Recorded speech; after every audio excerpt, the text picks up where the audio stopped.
नमस्कार, स्वागत है आप सभी का एनएफ न्यूज पर। मैं हूं आपके साथ रोहित। कहते हैं जब बुरे दिन आते हैं तो फिर हर कोई आपकी पोल खोलना शुरू कर देता है। कुछ यही हाल है उद्धव ठाकरे का, संजय राउत का, यानी शिवसेना यूबीटी का।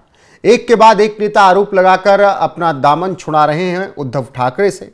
वहीं अब एक महिला नेता जो कि उद्धव ठाकरे की बेहद खास मानी जाती रही हैं, नीलम गोर्हे, उन्होंने तो कह दिया कि मर्सिडीज के बदले शिवसेना में पद मिलता था। मतलब जब अविभाजित शिवसेना हुआ करती थी तब मर्सिडीज के बदले पद मिलता था। अब इसके बाद राजनीति गरमाई है। आदित्य ठाकरे का भी बयान आ गया। उद्धव ठाकरे ने भी कहा ऐसी बातों पर ध्यान नहीं दिया जाना चाहिए। संजय राउत ने भी इसे कोरी बकवास बता दिया। लेकिन अगर बात निकली है तो फिर इस पर चर्चा होना बेहद जरूरी है। भले ही नीलम गोर्हे ने बाद में कहा कि मैंने पैसा नहीं दिया, लेकिन इस तरीके की चीजें उन्होंने जो जिक्र किया उस पर अब महाराष्ट्र की सियासत गरमाई हुई है। पंकज प्रसून जी, वरिष्ठ पत्रकार, मेरे साथ हैं। बहुत बहुत स्वागत है पंकज जी। पंकज जी, अगर आरोप लगा है, ठीक है, सफाई आ गई, लेकिन चिंगारी क्यों उठी ये थोड़ी सी कि मर्सिडीज के बदले पद? नहीं, मर्सिडीज के बदले सारे पद दिए जाते हैं ये जरूरी नहीं है। हाँ, कुछ लोगों से मर्सिडीज ही मांगी गई होगी, ये हो सकता है। कुछ से मर्सिडीज, कुछ से और पर्क्स। मैं इसलिए बता रहा हूं कि ये जो नीलम गोर्हे है, ये 30 साल से शिवसेना में है। 3 दशक बिताए हैं इन्होंने शिवसेना में, और लगातार ठाकरे परिवार के करीबी रही है। जब शिवसेना में टूट हुई फिर भी ये नहीं गई एकनाथ शिंदे गुट के साथ।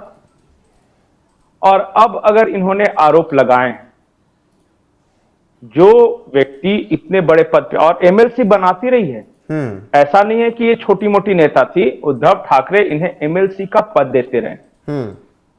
और ये अगर आरोप लगा रही है कि पद के बदले पैसे या फिर मर्सिडीज या फिर उतना पैसा मर्सिडीज के बराबर ये मांगा जाता रहा है, तो फिर जांच तो होनी चाहिए। लेकिन करेगा कौन? क्योंकि वो तो प्राइवेट लिमिटेड पार्टी है, एक परिवार की पार्टी है। कैसे जांच होगी बताइए? नहीं, उसके साथ इस देश में उसके साथ उन्होंने ये भी कह दिया ना कि कार्यकर्ताओं पर नेता थोपे जाते हैं। चलिए, मर्सिडीज वाली बात अगर हम अलग भी कर देते हैं तो कार्यकर्ताओं पर नेता थोपे जाते हैं, ये आरोप केवल नीलम जी ही नहीं, तमाम लोग लगा चुके हैं अभी तक तो यूबीटी पर। बिल्कुल बिल्कुल। और देखिए, इस देश में एक ब्रॉडर बात कर रहा हूं। इस देश में किसी भी राजनीतिक दल पे कुछ भी आरोप लग जाए, उसकी जांच नहीं होती। पार्टी की इंटरनल जो ये बात है वो आप एक आरोप प्रत्यारोप की शक्ल में कह सकते हैं। मुझे याद है कि उपेंद्र कुशवाहा बिहार के एक नेता हुआ करते थे, और विधानसभा चुनाव के ठीक पहले बाकायदा प्रेस कॉन्फ्रेंस में एक उन्हीं की पार्टी के नेता ने यह कहा कि तुमने पैसे तो लिए, लेकिन ज्यादा पैसे लेकर टिकट दूसरे को दे दिया। कुछ नहीं हुआ, ना होता है इसमें। और एक बात जान जाइए, ऐसा नहीं है कि सिर्फ शिवसेना उद्धव ठाकरे गुट में यह होता है। हर राजनीतिक दल में इस तरह के आरोप लगते रहे हैं। बड़ा से छोटा कार्यकर्ता कहीं ना कहीं कई बार अंदरूनी दबे स्वर में चर्चा होती है और कई बार यह खुलकर सामने आ जाता है। और यह होता है, यह मान के चलना पड़ेगा। अच्छा बताइए, ये नीलम गोर्हे को लगातार एमएलसी क्यों मिलता रहा, या फिर राज्यसभा लगातार एक ही तरह के लोग क्यों बनाए जाते रहे? वही अब आप देखिएगा, राज्यसभा में नेताओं की लिस्ट निकालिए आप, और मैं देख रहा था राज्यसभा में सारे के सारे करोड़पति हैं, 2-4 छोड़ के। क्यों भाई?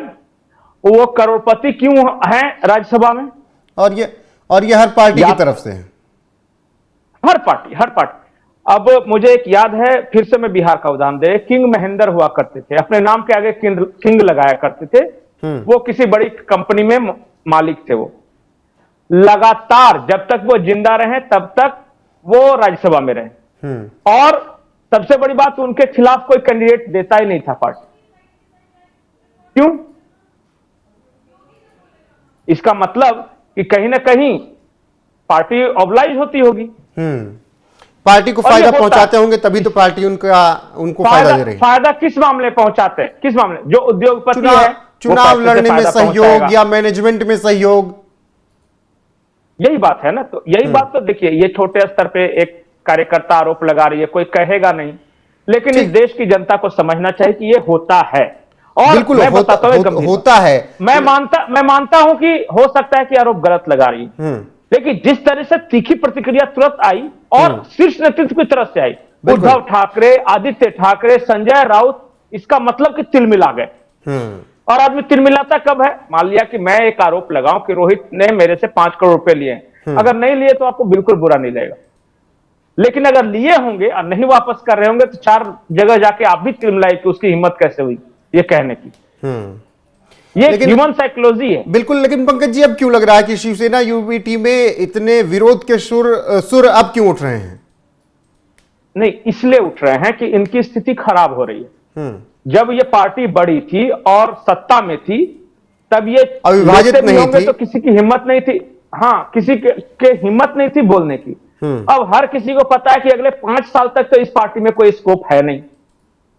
अब अगर हम पाला बदल के सत्ताधारी तरफ चले जाए तो हो सकता है कोई पद मिल जाए, एमएलसी, राज्यसभा सांसद, यही सब के लिए सारा जुगाड़ है। तो बीएमसी में कोई ना कोई फायदा तो मिल जाए, भेज नहीं सकते कोई बीएमसी में।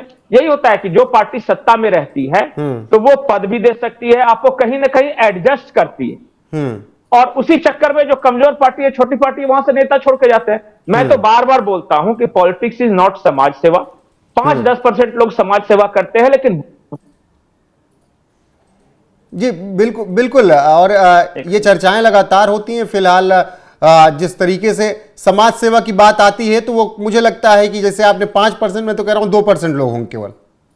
नहीं, कहने के लिए करते हैं, कहने के लिए मैं तो सबको यही बोलेगा। 100% नेताओं से पूछेगा तो यही कहेगा कि मैं तो सिर्फ समाज सेवा कर रहा हूं और लोगों की भलाई के लिए हूं। लेकिन हकीकत यह है कि politics is full time business. इसमें बहुत पैसा है। जब आप फिल्म स्टार हो जाते हैं, जब आप उद्योगपति हो जाते हैं, अपने अपने क्षेत्रों में जब सफल हो जाते हैं, तब पॉलिटिक्स में आते हैं। जब वहां से सेचुरेट हो जाते हैं तो कि और का चांस इसमें ज्यादा है।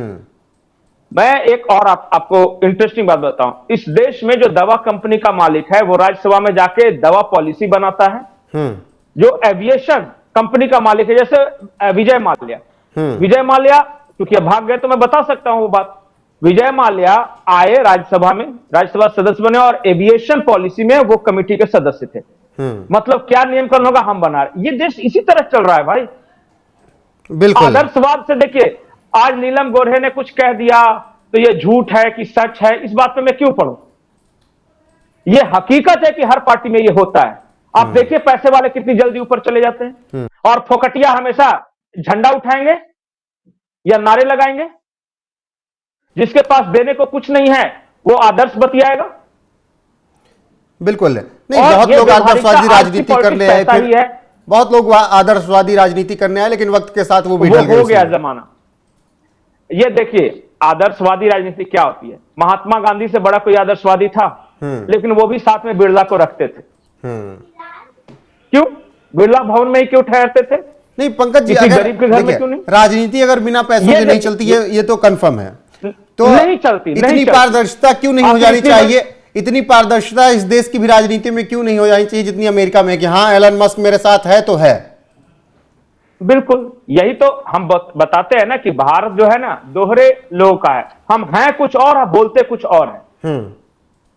हर आदमी को यह व्यवहारिक रूप से पता होना चाहिए कि उतनी पार्टी, बड़ी पार्टी चला रहे हैं उद्धव ठाकरे या कोई भी, या इतना चुनाव लड़ने में खर्चा होता है, या हर वोटर को यह पता होता है कि जब वोट डालने जाता हूं तो पैसे बढ़ते हैं। तो एक पारदर्शी बना दो कि यह होता है। बिल्कुल। क्यों इतना कहते हैं कि सब समाज सेवा और ये वो बेकार की बात है। बिल्कुल। फिलहाल नीलम गोरे के जो आरोप हैं, जी पंकज जी कंक्लूड कीजिएगा।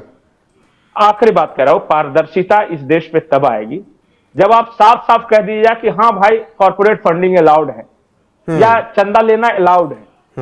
हाँ, उसका ऑडिट करवा लीजिए, आरटीआई के दायरे में लेते आइए पॉलिटिकल पार्टी को, लेकिन लाएगा कौन? क्योंकि सब तो वही है, लाना तो उन्हीं को है। सब एक ही थाली के। पारदर्शिता क्यों करेंगे? अगर मान लिया कि मेरे पास 1000 करोड़ की कमाई है, मैं 100 करोड़ शो करता हूं और मुझे यह कहा जाए कि अपने पूरा पैसे का पारदर्शी तरीके से बता दीजिए, और मैं ही नियम बनाने वाला हूं, कभी नहीं होगा। बिल्कुल। और राजनीति में ऐसे आरोप लगते रहे कि टिकट बेचा गया और पद पैसे को लेकर दिया गया, और ऐसे ही आरोप अब शिवसेना यूबीटी पर लगा रही है नीलम गोरे, जो कि लंबे वक्त से शिवसेना में रही हैं, उद्धव ठाकरे की करीबी मानी जाती हैं, ठाकरे परिवार की करीबी मानी जाती हैं। फिलहाल आरोप प्रत्यारोप का दौर जारी है। उनके बयान के बाद शिवसेना की तरफ से तीखी प्रतिक्रियाएं आई हैं, चाहे वो उद्धव ठाकरे हों, आदित्य ठाकरे हों, संजय राउत हों या तमाम शिवसेना यूबीटी के नेता, सब ने नीलम गोर्हे के इस आरोपों को निराधार बताया। लेकिन बीजेपी ने कहा, अगर कहा है उन्होंने तो कुछ तो सच्चाई होगी। बहरहाल संजय राउत तो कह रहे हैं कि आकर दिखाइए, आपको 4 बार एमएलसी बनाया तो 8 मर्सिडीज आपने कौन सी दी थी। लेकिन नीलम गोर्हे ने भी साफ किया, उन्होंने कभी मर्सिडीज या पैसा नहीं दिया, लेकिन ऐसा होता था, उन्होंने ऐसा कहा है। बहरहाल आपकी राय क्या है इस खबर पर, कमेंट में जरूर बताइएगा। बने रहिएगा हमारे साथ। नमस्कार।